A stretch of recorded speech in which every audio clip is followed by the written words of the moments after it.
Grebara deituta daude gaur Nafarroako irakaskuntza publikoan aritzen diren 10.000 langileak. LAB, Steilas, Comisiones Obreras, ELA eta UGT sindikatuek ikasturte honetan deitutako bigarren mobilizazioa da. Hezkuntzako etapa guztietan ratioak jaistea, erosalmena berreskuratzea, KPI-ari lotutako soldata igoera eta 2010etik galdutako 120 berreskuratzea, behargin guztiei karrera profesionala bermatzea, behin-behinekotasuna 8%tik behera murriztea eta ikasleen hezkuntza premiei denbora gehiago eskaini ahal izateko lan gainkarga murriztea dira hoien aldarrikapen nagusiak. Grebak jarraipen handia izan du Nafarroako hezkuntza publikoan.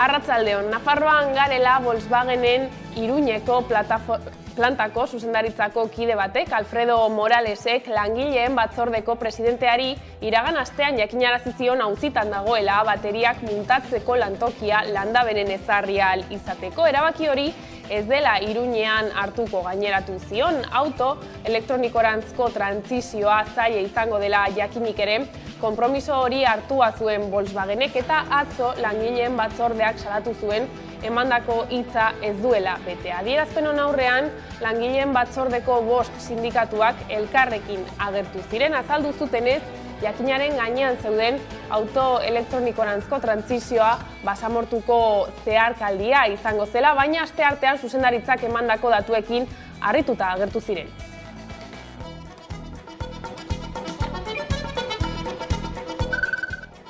Bestaldetik, LAB sindikatuak Nafarroako gobernuari leporatu dio, parlamentuari eta sindikatuei eskutatzea gaixotasun arrunten kudeaketa mutualitateen patronalen eskuzteko estatuko plana. LAB sindikatuak salatu duenez, dokumentu hori Espainiako gizarte segurantzaren eta mutualitate pribatuen elkartearen artean adostu da eta erkidego bakoitzari eskualdatu zaio dagokion osasun sailaren eta mutualitateen ugazaben artean gauzatzeko.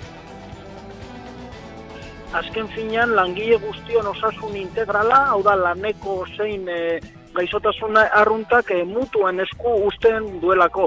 Beste modu batera esan da, hemendik aurrera lan produktiboa egiten dugunok izango genuke arreta pribatu bat mutuen bidez, eta gainontzeko gizartea, hau da aurrak zein helduak osasungintza publikotik izango zuten arreta.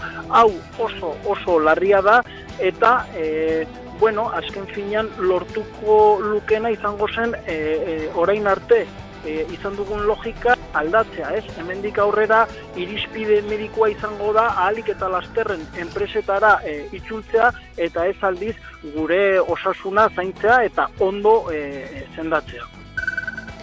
Osakidetzak azpikontratatutako garbiketa zerbitzuko langileek 5 urte daramatzate hitzarmenik gabe eta enpresekin hainbat bilera burutu dituzten arren, salatu dute hasieran bezalaxe daudela, hori dela eta LAB, UGT, Comisiones Obreras eta SK intersindikalak grebara dituzuen martxoaren 20an atzoko egunera arte. Gauzak horrela, grebaldiaren balorazioa egiteko Nahia Carvajal LAB sindikatuko Gipuzkoako garbiketako arduradunarekin hitz egin dugu gaurkoan. Azpimarratu nahiko genuke greba honetan enplegu sailak ezarritako zerbitzu minimoak salatu nahiko genituzke, izan ere zerbitzu minimo horiek gure greba eskubidea urratu dute eta hala adierazi deu behin eta berriz. Eta balorazioai buruz esan, 3 herrialdeetan eta lanzentro ezberdinetan egindala kontutan izanik, ezberdina izan dela jarraipena, baina orokorrian pozik gaudela, eta zehaztuko genituzkela batez ere Gurutzeta eta Donostiko kasuak. Yolanda Díaz, Espainiako presidente ordea aspalditik ari da bere bidea egiten eta azaldu du etorkizunean zein norabide hartu nahi duen, Espainiako lehen emakumezko presidentea izan nahi du. Humildemente, creo que puedo ser útil a nuestro país. Hoy, humildemente, voy a dar un paso adelante. Hoy quiero ser la primera presidenta de nuestro país. Quiero ser la primera presidenta de España. Si vosotros lo queréis, lo vamos a conseguir. Quiero ser la primera presidenta del país porque es el tiempo de las mujeres, porque las mujeres queremos ser las protagonistas de la historia. Hoy quiero ser la primera presidenta del país porque la España de las mujeres es imparable, porque no hay marcha atrás, porque el futuro es hoy, se llama sumar y lo vamos a conseguir. Por tanto, sí, con esta energía a favor, quiero convertirme en la primera presidenta de nuestro país. Adelante, muchas gracias, eskerrik asko, muchas gracias. Adelante. Bestalde, iazko abenduan aurkeztu zuten Bagira egitasmoa Ipar Euskal Herriko mugimendu abertzalearen herri topaketak antolatzeko. Mugimendu abertzalearen oinarriak eguneratzeko eta helburu eta etapa partekatuak kokatzeko asmoz, egutegi zehatz bat plantan ezarri zuten, epe jakin batzuk ezarriz parte bakoitzerako. Lehen fasea, asteondarreko aberri egunean bukatutzat emango dutena. Lehenengo ABG eguna berezia izanen da, Iparraldeko lehen ABG eguna egin baitzen dela 60 urte egi hontan ere itsasun, eta aurtengoak badu berezitasun hori, horrengatik, eta ere Bagira prozesuaren baitan sartzen baita, nahi baitugu lortu abertzaletasuna, mugimendua eguneratzen, berrindartzen, eta hola kokapen horrekin abiatu nahi dugu aurtengo ABG eguna, ordean memento azkarrak izanen dira, manifa bat goizean, joanen dena atarri ondora, ABG eguneko ahira, eta gero antik eguna izanen dira animazio, zikiro, eta gauean kontzertuak hori guzia kitorik. Ordean, espero dugu jendea etorriko dela, animatuko dela, ABG egun berezi honen bizitzeko. Eta kulturan goizeko 10:00 gutxi ingururako, jende ugari bertaratu zen larun batean Barakaldoko Bekera Zeit Fest jaialdiaren 2. edizioaz gozatu asmoz. Hasieratik festa giroa izan zen nagusi, ateak ireki orduko Jaizkibel konpainiak txilibitu eta danborrez girotu baitzuten Bizkaiaren ingurua.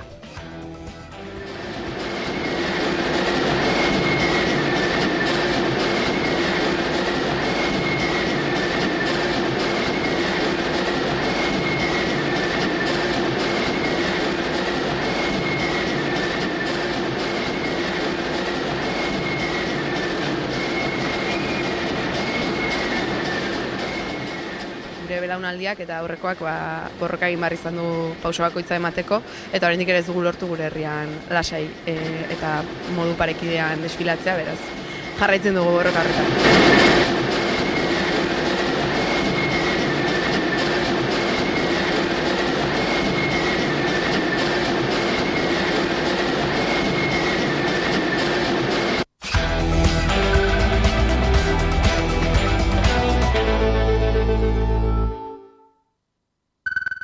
Ongietorriak arratsaldean gaur albistegira. Grebara deituta daude gaur Nafarroako irakaskuntza publikoan aritzen diren 10.000 langileak. Lab Steilas, Comisiones Obreras, ELA eta UGT sindikatuek ikasturte honetan deitutako 2.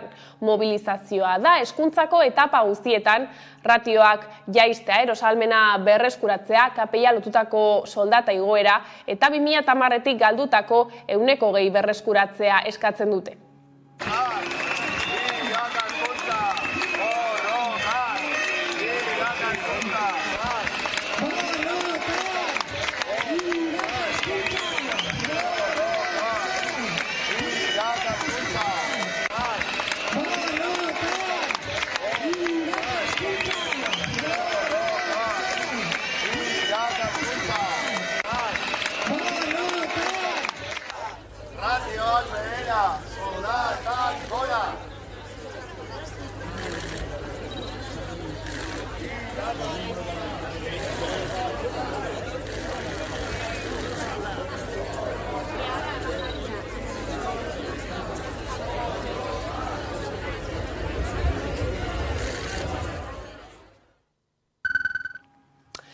ELA Udelako ordezkariek igande honetan Bilbon egindako batzarrean Bizkaiko merkataritzaren greba atzeratzea erabaki dute. Astelehen honetan hasi eta apirilaren 4 eta 5 jarraitzea baitzen asmoa eta epe bat irekitzea patronalak martxoaren 31an egindako proposamena aztertzeko. Elak ohar batean gogorarazi duenez, patronalak proposamen ekonomikoa bakarrik egin du, beste gai sozial batzuetan aurrera egin aurretik. 2023rako soldata 11% eguneratuko litzateke, 2024rako berriz 4% igoera izango luke.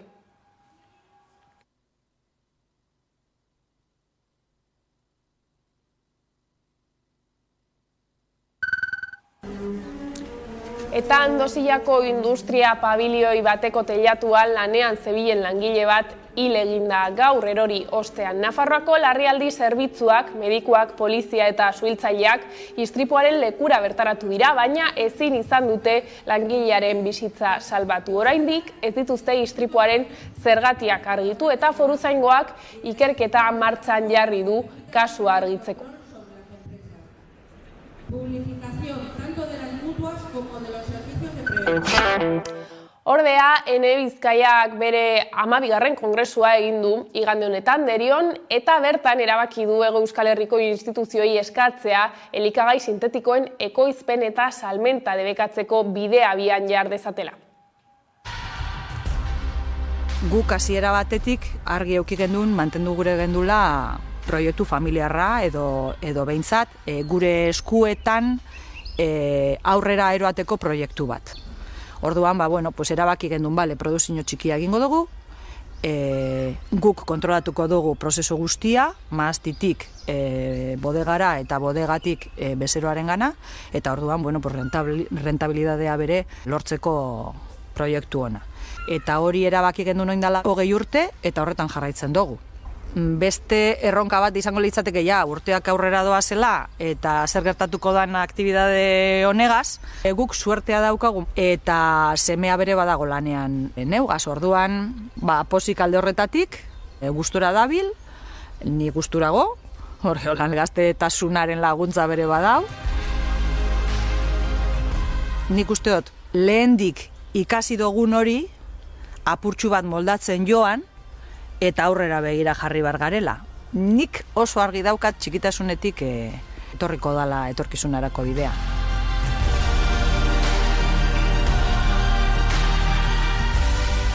Gaur egun bizi garen gizartia ez da lengoa, eta gaur egun gaztiek eta edonor sektorera hurbiltzen anak baserritik kanpo bizitza bat edo zaintza lanak direla, isialdi dela, dana dalakoa bai konziliatu alizateko edo biak ustartu alizateko modu bat, gurean adibidez da talderana, ez da? Talde moduan egiten dugu lan, 10 pertsonek, eta holan antolatu aldoguz pixka bat ordutegiak, eta bakoitzan behar izanari erantzun. Eta beste alde batetik, azkenengo urteetan ikusten ari garen klima aldaketaren inguruan, baserritarrok ere zailtasunak dauzkagula, bai lehen gaiak eskuratzeko aldetik, igez adibidez belarra oso urria izan zen, oso gitxi eukien duzen, bolaka zailtasunek, eta guk argi daukagu gure modeloan, modu agroekologikoan, pizka bat animaliak, lurra, pertsonak, eta gero gure produktuekin herritarrak elikatuz, uste dugula gizarte iraunkorrago bat lortu dezakegula. Gai zaldatuta zerren mezua zabaldu dute milaka herritarrek Baionan. Eta abisua eman dute 2024ko urtarrilaren 1 aurrera, ez dute bigarren etxebizitza berri gehiago onartuko Ipar Euskal Herrian. Etxebizitza eskubidearen aldeko manifestazioa egin zuten larunbat arratsaldean, 40tik gora eragile biltzen dituen Herrian Bizi plataformak deituta.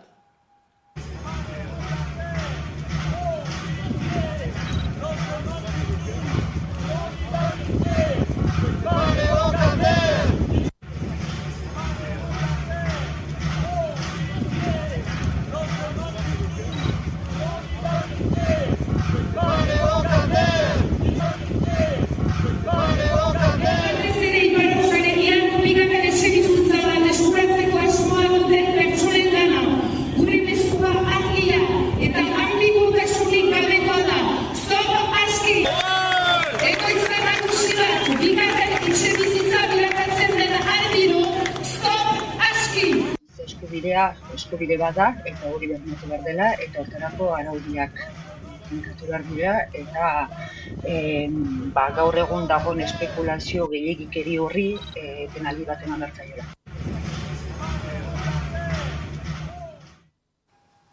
Eta horrekin lotuta hilabete hasieran iritsi zitzaigun Donostiatik albistea, hotel berriak eta erabilera turistikoko etxebizitzak irekitzeko baimenak bertan behera utziko ditu Donostiako udalak. Gaur egun 162 hotel eta 1280 pisu turistiko daude Donostian, 2022 amaierako datuen arabera. Azken 5 urteetan laurden bat egin du gora hotel kopuruak, eta gehiago etortzekoak dira. Zenbaketa horretan ez baitira sartzen orain eraikitzen ari diren eta baimena duten beste 7 hotel.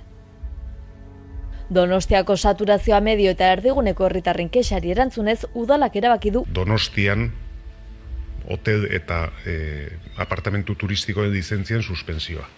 Urtebetez bertan behera utziko dute lizentziak emateko prozedura. Eskaintza turistikoari muga jarriko dio Donostiako udalak. Bisitari gehien ibiltzen diren auzoetan bizi diren herritarrek aspalditik eskatzen zuten neurria da. Herritarrek gustora hartu dute.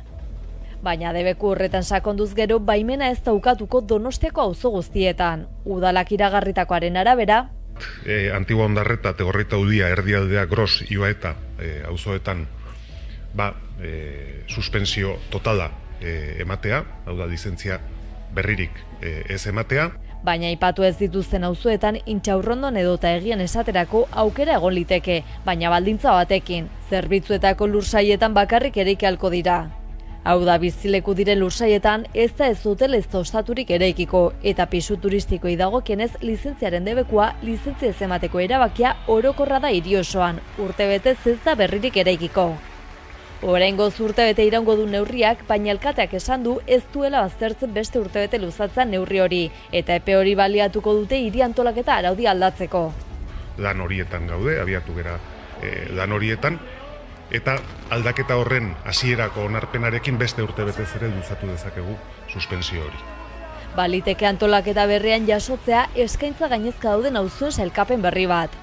Halaber, udalak hartu berri duen neurri honek ez du eraginek izango kanpin, nekazaritza, turismo eta landetxetan. Hain zuzen ere lurzoru ez urbanizagarren jar daitezken horietan.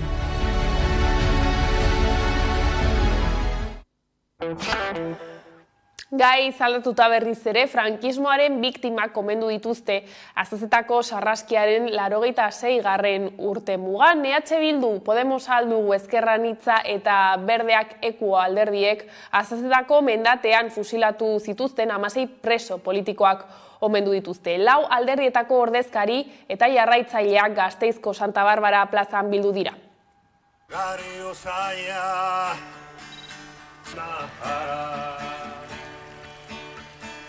Hola, Euskadi.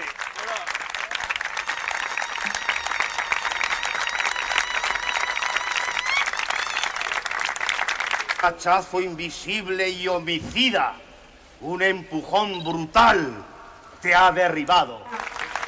Jaime Conca Amorós, José Domingo Elorza San Vicente, Jesús Estrada Ábalos, Prisco Hernández Aréjola, Manuel Hernández Ibáñez de Garayo, Teodoro González de Zárate Sáez,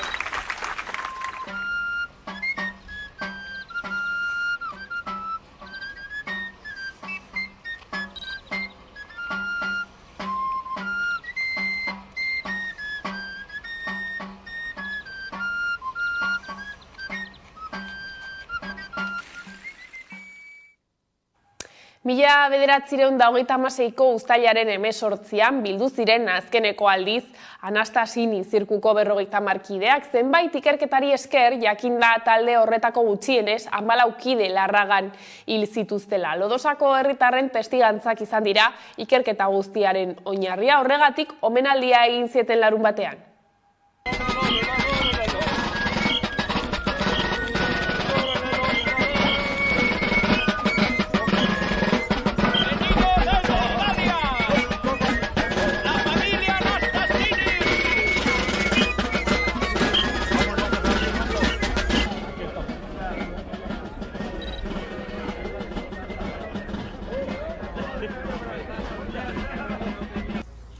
Eso me llevó en su día a buscar a mis familiares y participar en la exhumación de la fosa de la Caballera en Mendavia.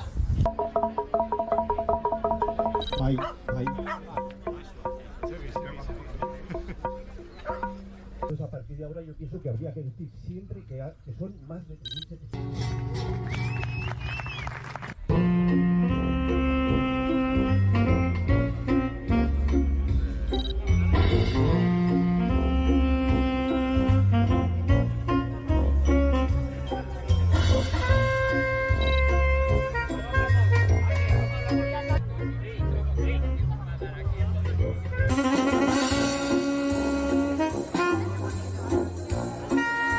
Mi padre, su hermano. 1982an Rosa eta Arantxa Amezaga Mendizabalek bizia galdu zuten autoistripu batean. Madrildik Donostiara zetozen bueltan anaia koldoren epaiketatik. Horrela gogoratu dituzte larun batean etxerateko ordezkariek euskal presoen aurkako urruntze politikaren lehen biktimak. Duela lau urte, indarkeria adierazpen ezberdinen biktima guztienganako errespetu eta empatia adierazpen bat egin zuen jende aurrean. Senideek ordea, ahaztura baino ez dute ezagutu. Beraz, biktimen aitortza eta erreparazioari begirako urratz eraginkorrak ematea espero dute. Biktima guztien aitortza eta erreparaziorako urratzak.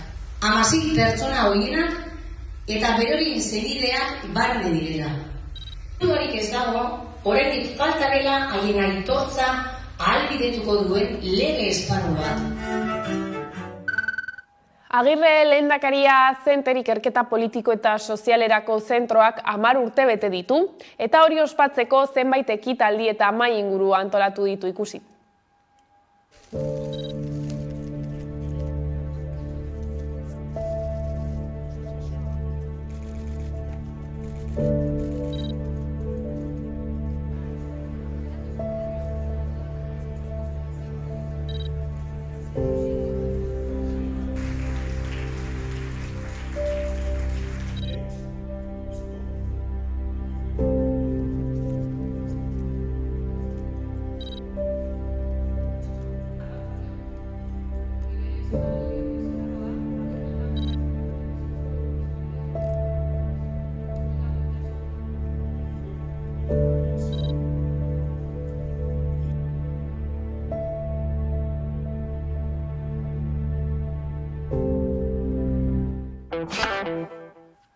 Eta kulturarlora salto Leioak kultur eskaintza zabala izango du apirilean, antzerkiaz, dantzaz eta musikaz beteko da Bizkaiko herria eta nola ez zinemak eta erakusketek ere bere lekua izango dute. Leioak kultur eskaintza zabala izango du apirilean, antzerkiaz, dantzaz eta musikaz beteko da Bizkaiko herria eta nola ez zinemak eta erakusketak ere bere lekua izango dute. Arte esenikoei dagokienez, Ertza Euskal Dantza taldea Leioan izango da apirila hasi aurretik. Eta antzeslanez gozatzeko aukera egongo da urteko 4. hilabetean. Batetik, hilaren 21ean, Los Días de la Nieve izeneko antzerkia ikusteko aukera egongo da. Pasioa, poesia, sufrimendua, oroitzepenak, maitasuna, sekretuak eta gerra gaiak jorratzen ditu lanak. Bestetik, hilaren 28ean Kabia taldea izango da. Labinia antzeslanarekin, intriga, misterioa, maitasuna, gerra estrategia eta natura ditu izpide istorioak. Eta musikak ere bere lekua izango du, izan ere Leioa Kantika koralak Istanbulera begira ikuskizuna eskiniko du apirilaren 22ean. Bestetik 24. narrazioen lehiaketa ospatuko da, eta aurten umetako oroitzapenak jarri dituzte erdugunean, ni gaztean nintzenean izenburupean. Eta Oma, Lau Ibarrola eta Pasaia bat erakusketa ikusgarri dago. Gainera, maiatzaren 7 arte bisitatzeko aukera egongo da erakusketa gela. Edo nola ere, ikuskizun eta ekitaldi gehiago eta informazio zabalagoa kulturleioa.eus atarian dago eskuragarri. Jende ugari bertaratu zen larun batean Barakaldoko Bekera Zeit Fest jaialdiaren 2. edizioaz gozatu asmoz. Peio Reparaz musikaria da Zeit Festeko antolatzaile taldeko kideetariko bat. Larun batean nabarmendu zuenez, aurrera pauso handia eman dute aurtengo edizioarekin. 2. urtez ja jarraizen festivala itzen duzuela, zelan doie? Bueno, pozik gaude, ze nik uste dut ondo doala asuntua. Nik uste ez gara, enpresa bat ohitua dagoena jaialdi handiak egitera, baizik eta lantalde txiki bat gara, eta hau nahiko movida totxoa den horretan, beti ere ez beldurrez, baina bai errespetuz etortzen gara ona, ez? Uste dugu, nahiko ondo ari dela gauza aurrera, jendez bete da hasieratik eta alde hortatik oso pozik gaude. Orduan, ikasten, baina nik uste dut aurrera pausu potente bat eman dugula horretan. Pentsetan zenuen espektatibak gainditu ditu? Inongo zalantzari gabe, esan nahi dut, nik burua nuen pixka bat bi mundutan, ez? Bat, jaialdian, eta beste bat, zetaken kontzertuan, ez? Orain ja perspektiba gehiagorekin ikusten dut, ez? Nik nuen burua pixka bat zetaken kontzertuan enfokatuta, eta horren ondoren ja beste movida bat hasiko zera, eta orain bigarren movida horretan nago. Orduan, egia da, behar dudala pixka bat kanpoko bizta, agian hemendik hilabetera beste erabatera ikusten dut asuntua, baina egia zen ikaragarri pozik nago, nuen tentsio eta antxietate guzti hori, ja aflokatzen joan da. Eta amaierako edo egunin bertako sorpresarik edo badeko zue? Jaialdian zehar, orotariko sorpresak egon dira, horietako asko pasatira, Jaizkibel egon da gaur, Elektropotxetxe izan da hor, Dragen showak ikaragarriak izan dira, Kukaien parte hartzeak, horiek badut oraindik sorpresaren bat gorde, eta nik uste dut alde horretik bereziari dela izaten jaialdi hau, eta gogoz horiek denak bizitzeko lehen pertsonan ja. Eta datorren urterako zer errepikatzeko asmoz? Nik uste dut badagoela green bat lantaldean hobetzen jarraitzeko eta proposamenak egiten eta beste urte batean proposamen berri bat egiteko green hori badagoela, ez? Ikusiko dugu eta oraindik nik uste dut hau pasata eseri behar garela, ikusi baloratu behar dugula, ze jaso den da zerrez pozik. Datorren urterako oso zer aurreratu alko zendun? Oso zer? Ez. Ez, jaialdian pasata eseri behar gara eta zertu behar dugu, eta orduan hasiko gara horrengo. Egia da zerbait idei bat edo beste etorri izan dela, baina momentuz ez dago ezer firme, ez dago zugu lanketa fundamentuzkorik egin, beraz, errespetuz egin behar dugu hori. Eta kirol arloan distirarik gabe erregulartasunak eman dizkie Elordi Zabaletari merezitako txapela. Kaspereko bikotea hasieratik nagusitu da gabezi asko erakutsi dituzten Laso Imazen aurka eta merezita gaiendu da akats asko eta joko handirik gabeko finalean.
Eta horrela iritsi gara albistegiaren bukaerara. Gaurkoan Terreberen Baztan abestiarekin agurtuko zaituztegu, gustatuko zaizuelakoan besterik ez gure aldetik. Horiek izan dira arratsaldeak gurean gaur utzi dituenak, gogoratu guztiak eta gehiago nahi duzuen aldiro, 11.eusatarian daudela eskuragarri. Gero arte.